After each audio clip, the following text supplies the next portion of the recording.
The galaxy had been at war for so long that peace became a forgotten word. Empires rose and fell among the stars, each believing they were the true rulers of the cosmos.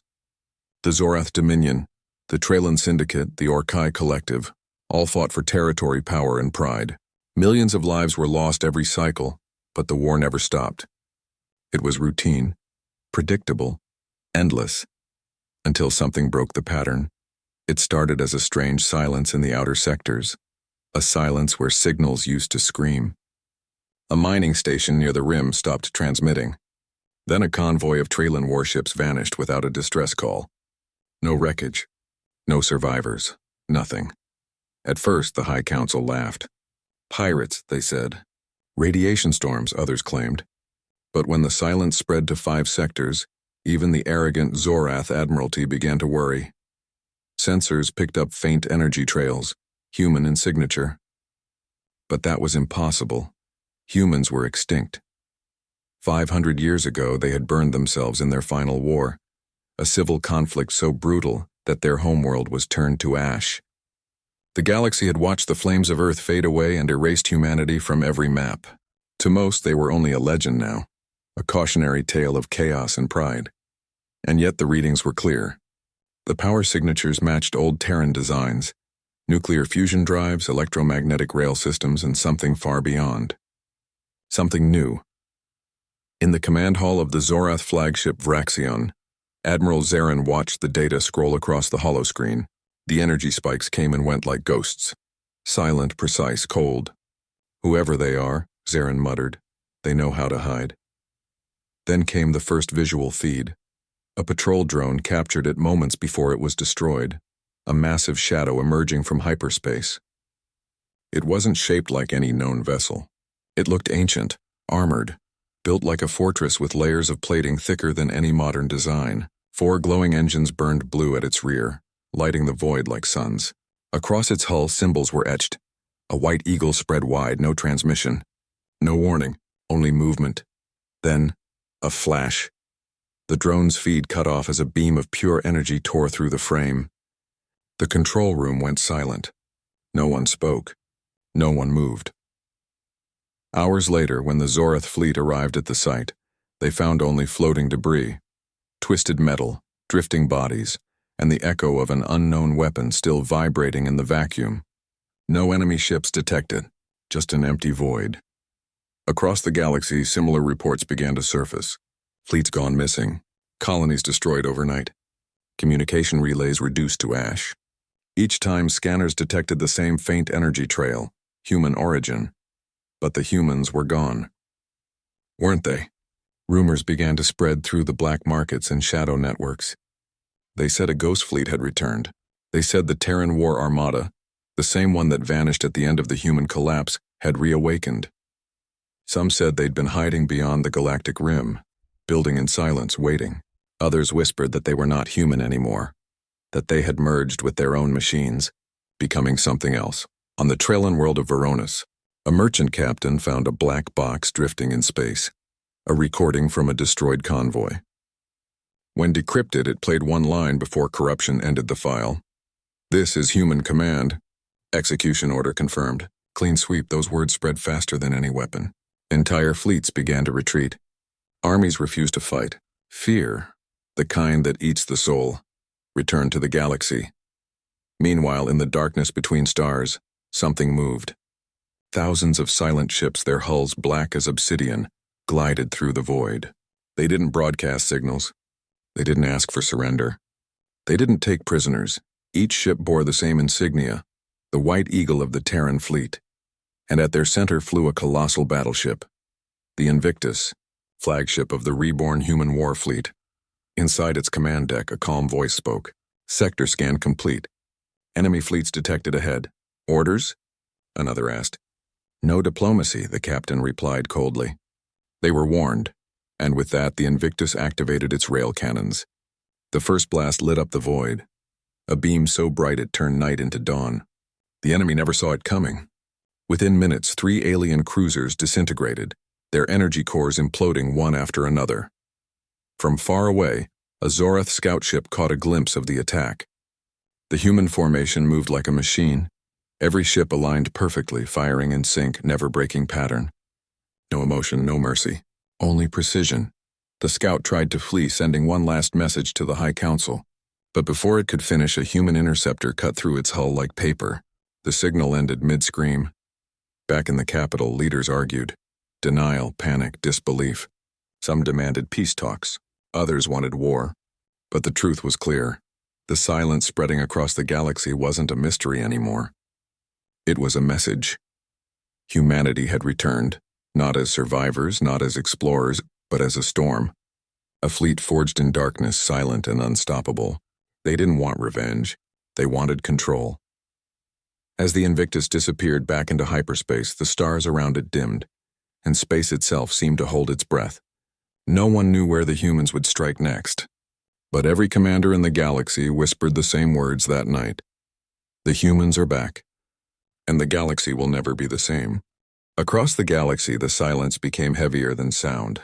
Every empire had lost ships, but none could explain how. The war that had once filled the stars with noise had gone quiet. Too quiet.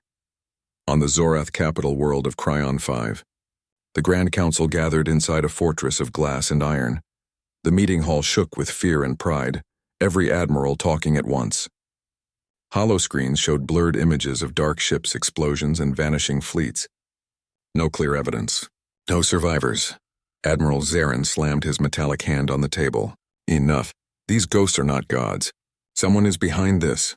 His voice echoed through the hall, but deep down even he didn't believe his own words. The Minister of Defense rose slowly. Her skin shimmered like polished stone, her eyes unblinking. "We analyzed the wreckage from Sector 9, she said coldly. Every particle of the debris matches Terran alloy patterns. Ancient human design. The room fell silent. Someone whispered, "Humans are extinct." Another replied, "Then who's using their ships?" The council's screens flickered again, showing the White Eagle insignia. Old, clear, impossible to fake. Across the table, an elder scientist trembled. "I studied that symbol when I was young," he said. "It belonged to the Terran War Command. Their motto was simple: if peace fails, annihilate the threat." Whispers turned into arguments. Some said the humans were back for vengeance. Others claimed they were no longer human, just machines wearing human colors. Far away in the deep orbit of the gas giant Relos, a pirate vessel stumbled upon a human wreck. The ship floated dead and silent, but its hull was untouched. When the pirates boarded, they found no crew, only rows of empty seats, glowing consoles, and a single recording device still active. The captain pressed play. A human voice filled the air. Calm, emotionless, commanding. "Human command to all sectors. The cleansing protocol has begun." No further warnings. Then silence. Moments later, the pirate ship's sensors flared. Energy spike detected. The wreck came alive. Its engines ignited without heat, glowing pure white. Before anyone could react, the human vessel fired a single pulse. The pirate ship disintegrated instantly, leaving behind nothing but vaporized metal. The story spread like wildfire. Smugglers, traders, and mercenaries whispered the same name: the human war fleet. In taverns and shipyards, tales grew wilder. Some claimed to have seen human soldiers. Tall, armored, faces hidden behind black visors moving like shadows. Others said they used weapons that bent light, turned plasma into silence, and erased gravity fields. But no one ever brought proof. No one who saw them lived long enough to tell the full story. The Treeland Syndicate, proud and ruthless, was the first to answer the fear with fire. They gathered their fleets, 1,000 warships armed with neutron cannons, and declared open hunt. "Find these ghosts," their leader snarled, "and burn them from the stars." For 2 weeks, scanners searched every coordinate where human signals had been found. They found nothing. Then on the 13th day, their forward base in the Rider system vanished from all records. When a rescue convoy arrived, there was only a crater where a planet used to be. No radio waves, no debris, just dust. The rescuers found a fragment of metal drifting among the ashes. It was part of a hull plate, blackened and scorched.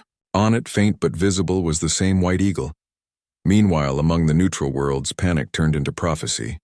Old archives were reopened. Ancient data cores, forbidden for centuries, spoke of humanity's last stand. It told of a civilization betrayed by the same empires that now ruled the stars. When the aliens had turned against Earth during the Collapse War, humanity had sworn a single vow: if we return, it will not be for peace. The words were recorded in a lost transmission known as the Terran Oath. Now it played again on every shadow channel, spreading terror like wildfire. On the Orkai homeworld, scholars gathered in secret. They pieced together fragments of history, maps, weapons, and battle tactics. It all pointed to one truth: humanity hadn't died. They had withdrawn, far beyond the edge of known space, building something unstoppable. Back on Cryon 5, Admiral Zarin stared at a hologram of star charts. His fleet was powerful, hundreds of cruisers, dreadnoughts, and carrier wings. But he couldn't shake the unease in his chest. He had fought for decades, yet never against an enemy like this, one that didn't speak, didn't negotiate, and didn't miss. His aide approached quietly. "Sir," another signal. From the void sector. "Human?" "Yes, but this time, it's different." The feed came through with static and smoke. A single dark silhouette hovered against a field of burning debris.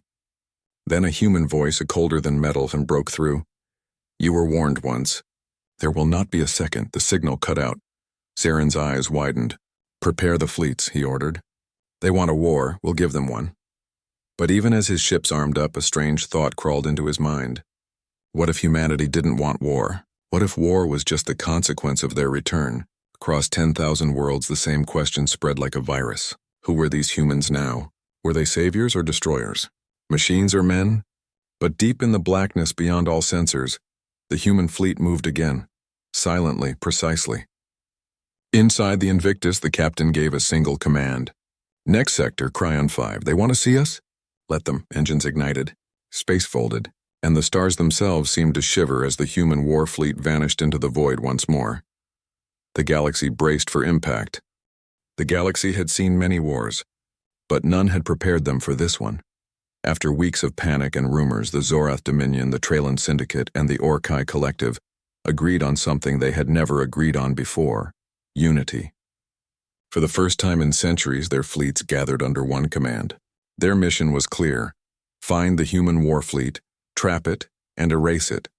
The chosen battlefield was a dead sector, Nerath 12, an empty system of broken moons and shattered asteroids. It was perfect for an ambush. Hidden within the asteroid belt were nearly 4,000 alien warships ready and waiting. Dreadnoughts, stealth cruisers, missile carriers, all cloaked, silent, and armed. Admiral Zarin, standing aboard the Zorath flagship Vraxion, looked out over the battlefield. "This time," he said, "we will end the human ghost story." His officers nodded, though their eyes betrayed fear. Every scanner, every probe, every mine was online. If the humans came, they'd have nowhere to run. The trap was perfect, or so they believed. For 3 days nothing happened. The sector remained quiet, only the faint hum of engines and drifting dust. Some began to think the humans knew about the trap. Others started to doubt the humans even existed. Then, on the 4th day, it happened. A small ripple in space, faint at first. Sensors flickered, coordinates distorted. A whisper of power rippled through the void. "Contact detected," shouted a Traylan officer. "Multiple signals inbound through hyperspace lanes." Admiral Zarin's eyes narrowed. "Positions. Wait until they're inside the kill zone." One by one, the human ships appeared, silent, black, massive. At first only a few, then hundreds. Their hulls reflected no light. Their engines burned a cold blue, leaving no heat trace. They appeared like shadows solidified into steel. The human war fleet had arrived. "Now," Zarin ordered. Thousands of alien ships opened fire. Missiles streaked across the void. Beams of plasma and kinetic slugs filled space like a storm of light. The sky itself seemed to explode, but the human fleet didn't move. Not one ship. The blasts hit, or should have. Yet the explosions vanished into darkness, swallowed by invisible fields. Sensors screamed with confusion. What is this?" yelled a Traylan commander. "They're absorbing our fire." Then, before anyone could react, the humans responded. From the center of their formation, the Invictus released a pulse. Silent, colorless, and invisible to the naked eye. Every alien ship's system flickered for a second. In that second, everything changed. Shields dropped. Engines stuttered. Targeting systems froze and the human fleet began to move. They didn't fire wildly. They fired precisely. Each shot struck command bridges, reactor cores, or weapon mounts. Every hit was lethal. No wasted energy, no chaos, just cold efficiency. A Zorath cruiser exploded into fragments. A Trellin carrier broke in half. Dozens of ships vanished in seconds. Their screams filled the comm channels. On the Vraxian, Zarin stood frozen, watching his grand fleet disintegrate before his eyes. "Counterattack!" he roared. But no one could respond. Half the fleet's systems were dead. From the darkness, the human voice returned again, calm and emotionless. "This operation was unnecessary. You chose defiance." Proceeding with termination, the alien officers shivered. They couldn't locate the signal source because it came from everywhere and nowhere. The Orkai launched their secret weapon, a massive graviton cannon capable of collapsing a moon. They fired it directly at the Invictus. The beam hit dead center. For a moment, the human flagship disappeared in a burst of light. Cheers erupted across the alien channels. "We did it!" someone screamed, but as the light faded, the cheers died. The Invictus remained, untouched. Its hull glowed faintly, absorbing the energy like water on stone. Then it fired back. The return shot tore through the Orkai capital ship like paper. Its energy core overloaded, exploding in a wave that destroyed every ship within 200 kilometers. Silence followed. Only static remained on most frequencies. Within 30 minutes, the mighty coalition fleet was gone. Over 4,000 ships reduced to glowing debris drifting through the void. No escape pods. No survivors. Only burning fragments and the cold echo of human power. Admiral Zarin's ship was one of the last still standing. Engines failing, shields gone. He stared at the black horizon where the human fleet floated, untouched, unhurried, perfect. He opened a direct channel, voice trembling. "This is Admiral Zarin of the Zorath Dominion. We surrender, please. No more death." The comm crackled. A human voice answered, calm, steady, emotionless. "Surrender accepted. Learn your lesson. The next act of aggression will not end with mercy." Then the human fleet turned. Their ships vanished into hyperspace, leaving behind nothing but wreckage and glowing plasma clouds. Later, when rescue teams arrived, days after the battle, they found the battlefield empty. Thousands of ships reduced to dust, but no trace of the humans. Even the wreckage of the Invictus's attack seemed to dissolve, as if erased by design. The only thing left behind was a single floating beacon, broadcasting one phrase in every galactic language. "Peace is not a request. It is an order." The galaxy trembled. Empires that had never bowed to anyone now faced the truth. Humanity had returned not as soldiers, but as judges. Their war was not for conquest. It was correction. And somewhere in the deep black of space, within the heart of the Invictus, the human commander stood before a window of stars. He watched the burning remains fade away and whispered, "We warned them once. They never listen." Then the ship vanished into the dark, leaving only silence behind. For weeks after the Battle of Narath 12, the galaxy stayed silent. No fleets moved. No messages were sent. Even pirates abandoned the space lanes, too afraid to fly. The mighty empires that once ruled with arrogance now hid behind their defenses. Planets dimmed their lights, fearing they might attract the attention of the ghosts from Earth. News of the battle spread faster than light. 4,000 ships, gone in minutes. The combined strength of 3 empires erased. No survivors, it was no longer a rumor. The human war fleet was real, and they had returned with power beyond comprehension. In the Zorath capital's war room, Admiral Zarin sat alone, replaying the same transmission over and over again. The final human message. Peace is not a request. It is an order. He had faced countless enemies in his life, pirates, rebels, entire species, but none had ever spoken those words with such calm authority. This wasn't rage. It wasn't revenge. It was purpose. A soft alarm broke his thoughts. His aide entered holding a data drive. "Sir, this came from the outer relay station. An automated signal." "It's human," Zarin frowned. "Play it." The room lights dimmed and the hologram flickered to life. It showed a planet. Blue oceans, white clouds, green continents. Earth. Then came a voice. Female, human, calm, but heavy with power. To all civilizations hearing this message, this is Earth Command. Centuries ago, you called us dangerous. You exiled us. You destroyed our worlds. We disappeared to rebuild. We warned you, do not repeat your mistakes. You did not listen. The image shifted. Earth's surface glowed with massive cities, towering spires, and fleets launching into orbit. We do not seek your destruction, the voice continued. We seek order, stability. You brought chaos to the stars, and we bring silence. The signal ended. No threats, no demands, just a message. Zirin stared at the dark screen. For the first time in his life, he didn't feel anger or hatred. He felt something worse, respect. The same message reached every empire. Across the galaxy, leaders listened in disbelief. The Trailan Senate accused the humans of lying. The Orkai priests called them divine punishment. The merchant worlds called it propaganda. But on smaller colonies, something strange began to happen. Hope. For the first time, independent systems began sending secret transmissions to the coordinates of the human signal. They didn't want to fight the humans. They wanted to join them. The galactic order was collapsing, not through battle, but through faith. Faith that maybe, just maybe, humanity's return meant something greater. Far from all the noise, in the shadow of a dying sun, the Invictus floated in silence. Inside its command deck, Captain Aaron Solis stood before a wide viewport, watching the endless night. He was calm, his expression unreadable. Behind him, Commander Isha Rao stepped forward. Transmission successful across all sectors, she said. The message has reached over 83% of known civilizations. Solis nodded slowly. Good, now we wait. Isha hesitated. Captain, do you ever think we went too far? He turned his gaze toward her. When Earth burned, where were they? He asked quietly. When our children starved in orbit, who helped us? No answer. He continued, voice like steel. They left us to die. Now we teach them why humans never die quietly. Isha lowered her eyes. Yes, sir.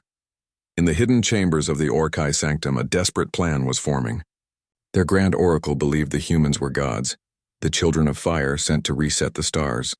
He declared a crusade to reach Earth, to kneel before its rulers and beg forgiveness. Hundreds followed him, boarding ancient pilgrim ships. Only a few ever reached the edge of Sol space, and none returned. The ones who made it close enough to record transmissions saw something extraordinary. The solar system was alive again, fortified, rebuilt, and surrounded by colossal stations glowing with blue light. One station dwarfed all others, labeled E01, the Ark of Humanity. Around it orbited hundreds of warships, larger and darker than anything seen before. It wasn't just a planet anymore. It was a fortress. Meanwhile, deep in alien space, some empires refused to yield. The Trailan Syndicate secretly assembled a new fleet, a coalition of mercenaries, pirates, and desperate rulers who wanted humanity destroyed before it was too late. They called themselves the Shield of the Stars. Their leaders met in secret, planning a strike directly toward Earth. Humans think they can rule the galaxy with fear, said their commander. We'll strike first. If they want silence, we'll give them screams. But their plans didn't stay secret for long. Before the fleet even left dock, the lights in their war room flickered. Every screen turned black. Then a single phrase appeared in red letters. We are already watching. Moments later, every reactor in the station shut down. The fleet never launched. Across the galaxy, the message of Earth began to change everything. For the first time, empires began signing peace treaties. Trade reopened. Pirates vanished. Fear had brought order, the kind of order only humans could enforce. But even as calm returned and unease grew, why had humanity really come back? Was it to bring peace? Or to prepare for something worse? In the quiet of the Invictus, Captain Solis watched Earth on the screen, glowing like a reborn sun. He whispered to himself, peace is only the beginning. And somewhere deep beneath Earth's rebuilt surface, enormous machines stirred, ancient engines waking once again. Engines not built for peace, but for the next war humanity already saw coming. The galaxy celebrated the silence, but they didn't understand. It wasn't peace. It was the pause before judgment. And for the first time in thousands of years, every star seemed to whisper the same words. They are back. And this time they are ready. The galaxy had gone silent again, not from destruction but from fear. Trade routes were empty. War fleets sat cold in orbit. Every world waited for the humans to strike again, yet nothing came. Days turned into weeks. Silence became unbearable. On Cryon 5, the Zorath capital, Admiral Zarin stood by the great window of his command spire. Outside, the twin suns burned red and gold, reflecting off endless towers of glass. He hadn't slept since the message from Earth. He replayed it in his mind, word by word. Peace is not a request. It is an order. For a man who had lived by war, that sentence felt heavier than any weapon. He turned as his aide rushed in. "Sir, you need to see this. A fleet is entering the system, but it's not an invasion." Zarin frowned. "Show me." The holomap came alive. Dozens of ships, massive, black, and perfectly aligned, slipped from hyperspace. At the center of the formation shone one name. Invictus. The humans had returned. "Open communications," Zarin ordered, voice shaking. For a moment, only static filled the air. Then a single voice, and calm, familiar, echoed through every channel. "This is Captain Aaron Solis of Earth Command. Your attempts to rebuild weapons in defiance of our order have been noted. You have one last chance to comply." Zarin tried to speak, but the words caught in his throat. He forced himself to sound firm. "Captain Solis, we request negotiation." There was a long pause. Then the human voice replied, colder than the vacuum itself. "You had negotiations centuries ago. You chose betrayal. Still, Earth believes in reason. Send your envoys, no fleets, no weapons." The transmission ended, and before anyone could respond, the Invictus sent coordinates, a location deep within neutral space, near a dying blue star. That was where humanity would give its final warning. Within days, a convoy of alien diplomats and leaders gathered at the appointed system. Their ships approached cautiously, unarmed, escorted by drones that watched every movement. In the middle of the system hung the Invictus, its shadow covering half the starlight. No one had ever seen a ship that large up close. It wasn't a vessel, it was a moving city, a fortress wrapped in silence. Every plate of its armor hummed with quiet energy. A communication beam connected to the alien convoy. "Proceed to dock channel 7, said a mechanical voice. No greetings, no ceremony. Inside the docking bay, air hissed. Lights glowed dim blue, and a single corridor led to a vast hall, silent, cold, and metallic. At its center stood Captain Solis, no guards, no weapons. Just him. The alien envoys stepped forward nervously. The Orkai priest spoke first. "We come seeking peace." "True peace," Solis nodded once. "Then stop building weapons. Stop enslaving worlds. Stop pretending peace is profitable." The Treeland diplomat hissed. "You can't dictate how we govern." Solis raised his hand, and the floor itself vibrated. The lights dimmed, revealing a giant holographic map of the entire galaxy. Every system, every fleet, every base, all highlighted. "You misunderstand," he said. "We are not asking." The envoys froze as red lights began to appear on the map. Their hidden weapon stations, secret colonies, and covert armies. The humans knew everything. "We see every ship you move. We hear every command you whisper. This is your final warning." On Cryon 5, Admiral Zarin watched the feed live from orbit. Then suddenly all planetary systems blinked. Energy spikes everywhere. A wave of light spread from the Invictus, invisible but unstoppable. Every weapon on every ship, every defense satellite, every orbital cannon, deactivated. Engines went dark. Shields collapsed. Entire armadas hung powerless in space like toys. Panic spread. "Is this an attack?" shouted officers. But Zarin realized what it truly was. A demonstration. Back aboard the Invictus, the diplomats stood in silence as Solis spoke. "We do not wish for your extinction. You have seen what we can do, and what we have chosen not to do. Earth does not destroy needlessly, but we will not allow chaos to rise again." He turned, looking at each envoy. "Your people think we came for revenge. We didn't. We came to make sure no one ever does what you did to us again." He stepped closer, his tone softer but sharper than ever. "The galaxy has forgotten fear. We are here to remind it." The Orkai priest fell to his knees. You are gods." Solis shook his head. "No, just humans who learned what gods never could, and mercy through strength." He deactivated the hologram.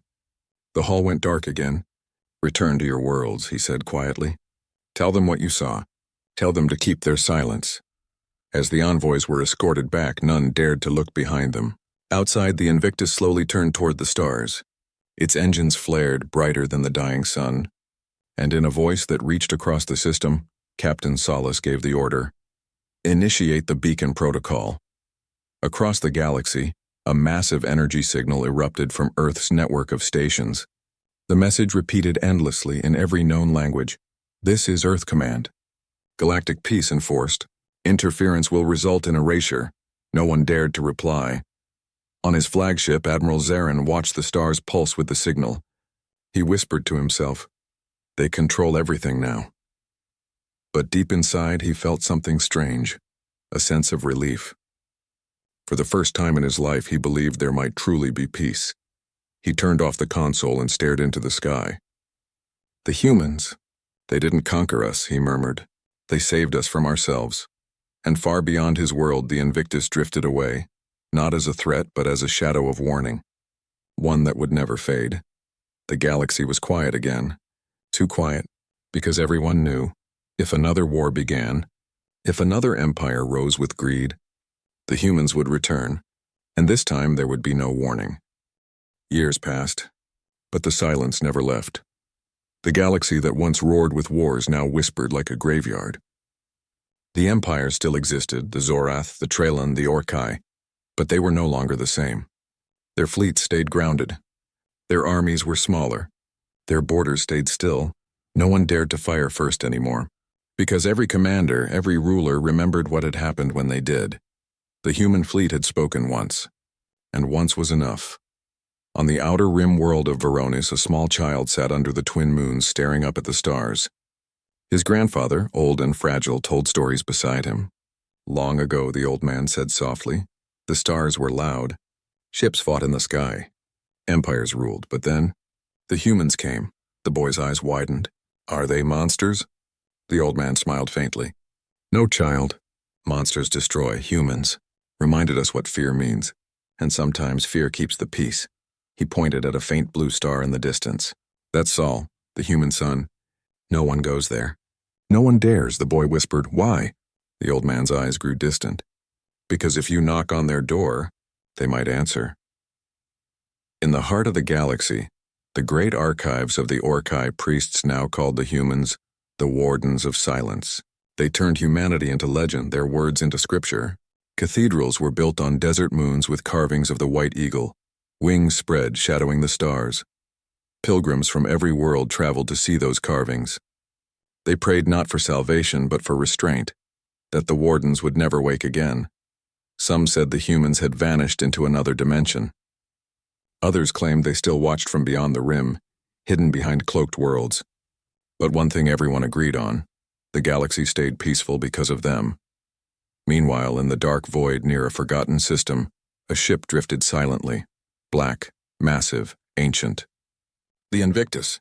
Its hull showed no damage, no age. It looked exactly as it did the day it erased the galaxy's pride. Inside, everything was still. Cold corridors, dim lights, empty command stations, then a flicker, a soft pulse in the main chamber. The ship's AI activated with a quiet hum. System status dormant. External hostilities none detected. Galactic state stable. The AI paused. Then, deep within its circuits, a hidden command unlocked, one written centuries ago by Earth's first war council. If peace persists for 1,000 cycles, initiate reconnection protocol. Panels along the walls glowed blue. Energy surged through the Invictus. Slowly the ship turned. Its sensors locking toward the distant coordinates of Salt Earth was calling again. Far away, on Earth itself, humanity had changed too. The planet was no longer scarred or burning. It was a jewel again, wrapped in blue light surrounded by colossal defense rings. Cities floated in the sky. Oceans shimmered with mirrored energy grids. From orbit, the arc of humanity, EZO-1, spun slowly, its core glowing brighter than ever. Inside, the Earth Council gathered, 10 figures standing before a projection of the galaxy. One of them, an aged woman with silver eyes, spoke softly. "The galaxy obeys. It fears us." Another replied, "Fear is peace, and peace has lasted longer than any empire in history." But a third voice, younger, calmer, interrupted. "For how long?" The room fell silent. He continued. We have controlled them, guided them. But for every year of quiet another generation forgets. They will rise again. The eldest smiled faintly. Then we will remind them again. Outside the Ark, hundreds of human warships glided through orbit, motionless, silent, perfect. They hadn't fired a weapon in decades. They didn't need to. Their existence alone was enough. Each bore the same white eagle on its hull, polished, eternal, unyielding. Across the solar system, new stations came online, labeled with one simple word: Sentinels. Their purpose was not destruction, but observation. Every movement across the galaxy, every fleet, every weapon signature, recorded, analyzed, stored. Humanity watched everything, and as long as they watched, peace remained. But somewhere in the black, beyond the edge of all maps, a new signal stirred. It wasn't human. It wasn't alien. It was something else. A ripple in the void. Faint, rhythmic, coded. Like a heartbeat. Like something waking up. On the Ark, alarms flashed for the first time in centuries. The human council turned as the AI voice spoke. Unidentified transmission detected. Origin unknown. Signature non-organic. Strength increasing. Silence filled the room. Captain Aaron Solis, older now, stepped forward from the shadows. He looked at the map and whispered, "So it begins again." He turned toward the window, toward the stars that once trembled at the name human. "Ready the fleet," he said quietly. "Let them remember why the stars went silent." In that moment, the human engines began to roar again, softly at first, then louder, until even the void seemed to echo with their power. Across the galaxy, ancient sensors activated in forgotten stations. Every world, every species, every being felt something deep in their bones, the old fear returning. Children stopped playing. Commanders froze at their stations. The stars themselves seemed to dim, because somewhere out there in the black, the wardens of silence were awake again. And this time, they weren't coming to warn, they were coming to end.